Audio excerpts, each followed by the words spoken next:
لو بتفكر تهاجر اكيد عينك بالاساسي على كندا، بس خلينا نكون صراحة مع بعض. شروط كندا دلوقتي بقت بتصدم ناس كتير، وشروط الحساب البنكي والسيولة المادية بقت معقدة ومخليه الحلم يبقى بعيد قوي عن الشباب. النهاردة انا مش جاي احبطك، بالعكس النهاردة هنعمل مقارنة سريعة بالورقة والقلم وهنحط عملاقين وش لوش، كندا ضد ألمانيا. هنقارن بينهم نقطة بنقطة في السفر، الفلوس، الشغل والضرائب، وهنشوف هل فعلا في سر أوروبي يخليك تسافر وتدرس وتقبض باليورو من غير حساب بنكي مغلق زي كندا. والصراحة الفكرة والتفاصيل دي رتبتها بناء على رسالة من صديق للقناة أحمد، وكل تحية لأحمد لأن هو اللي لفت نظري للخطة البديلة دي للناس اللي عاوزة تسافر. هنقسم الفيديو ده لجولات، خليكم متابعين لحد آخر جولة لأن هي دي المفاجأة.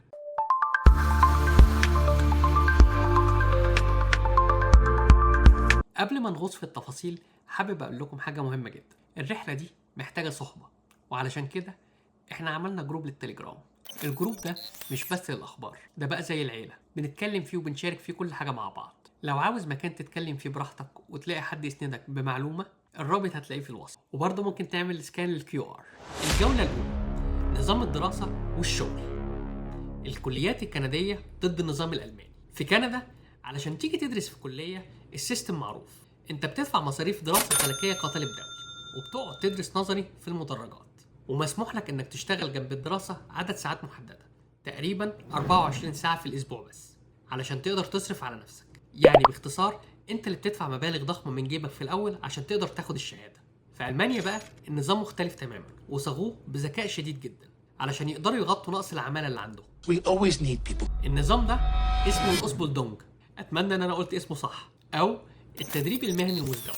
هنا انت ما بتدفعش مليم واحد للمؤسسه التعليميه، بالعكس وقتك متقسم 30% في المدرسه بتاخد نظري، و70% في الاسبوع بتنزل المصانع او الشركات او المستشفيات، تطبيق عملي وتتعلم الصنعه على ابوها وسط الالمان، وبتقبض راتب شهري وانت لسه بتدرس. المده من 2 ل3 سنين حسب التخصص وشطارتك، وليك اجازه سنويه شهر كامل مدفوع الاجر. في الجوله دي لو ما عندكش راس مال وعاوز تتعلم وتشتغل وتصرف على نفسك من اول يوم، المانيا هنا بتقدم ميزه قويه جدا وتكسب الجوله دي.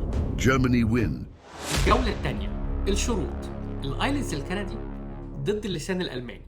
نيجي بقى للجوله دي، الشروط والاوراق علشان تفتح لك الابواب. في كندا الشروط بقت صعبه ومحتاجه ملف هجره قوي جدا، محتاجه شهادات وتقييم وس وخبره موثقه، والاهم من ده وحش الايلتس. لازم تجيب سكور عالي جدا علشان نقاطك تترفع في الاكسبريس انتري وتقدر تنافس في السحوبات، والا ملفك هيفضل مركون فتره طويله. في المانيا الموضوع ابسط بكتير. في الاوراق الاساسيه طالبين شهاده ثانويه عامه او دبلومه فني او حتى بكالوريوس في اي مجال، كله مقبول وجاهز للمعادله. لكن التحدي الاكبر والحقيقي هنا هو اللغه الالمانيه.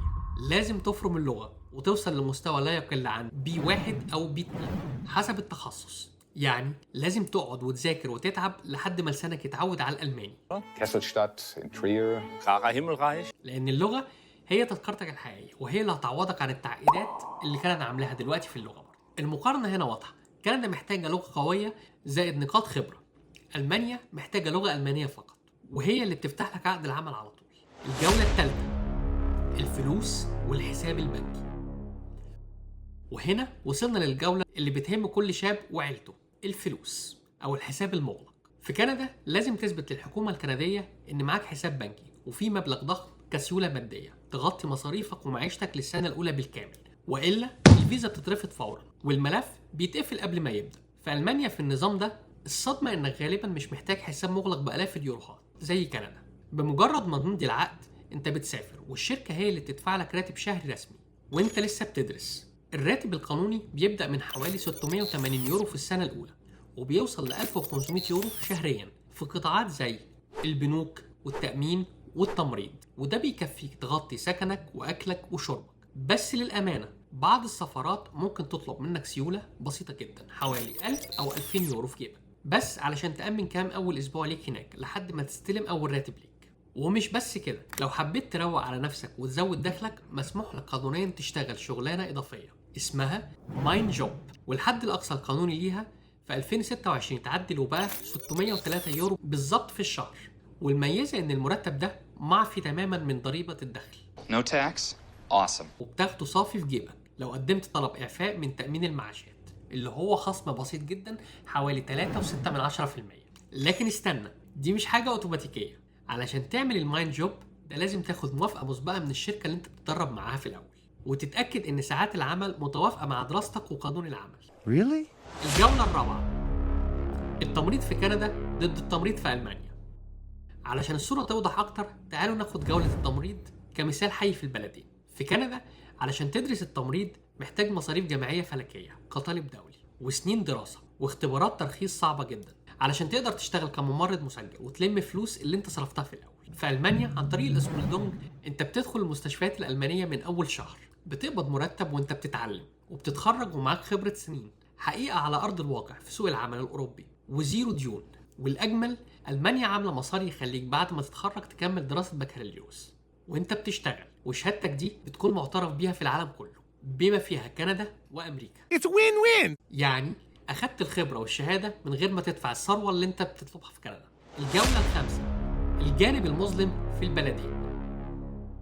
وبما انكم متعودين مني دايما على الصراحة المطلقة، مفيش بلد في العالم عبارة عن جنة في الأرض، ولازم نقول العيوب والتحديات في الاتنين علشان تختار صح. التحديات في ألمانيا، أول حاجة الانضباط القاتل. الألمان ما بيهزروش في المواعيد ولا في الشغل. لو اتأخرت 5 دقايق دي مشكلة كبيرة جدا في عقدك وممكن تطير بسببه. مفيش الروح المرنة واللطيفة اللي ممكن تلاقيها في بيئة العمل الكندية. تاني حاجة الضرايب في ألمانيا بعد ما بتتخرج وبتشتغل رسمي بتكون عالية جدا، وبتاكل جزء محترم جدا من مرتبك مقارنة بكندا. وأخيرا أزمة السكن في مدن ألمانيا الكبيرة غالية جدا وصعب تلاقيها بسهولة، وإن كانت كندا برضو بتعاني من نفس الأزمة حاليا في المدن الكبيرة زي تورونو أو فانكوفر. أما العيب الأكبر في كندا حاليا هو وقت الانتظار وتغيير القوانين الدائم. ممكن تقعد سنين تجمع في نقاط وتستنى سحبة الإكسبريس إنتري، وكل حاجة ممكن تتغير بين يوم والتاني. لكن ألمانيا طريقها خط مستقيم ومباشر، خلصت اللغة لقيت العقد ترتب الفيزا.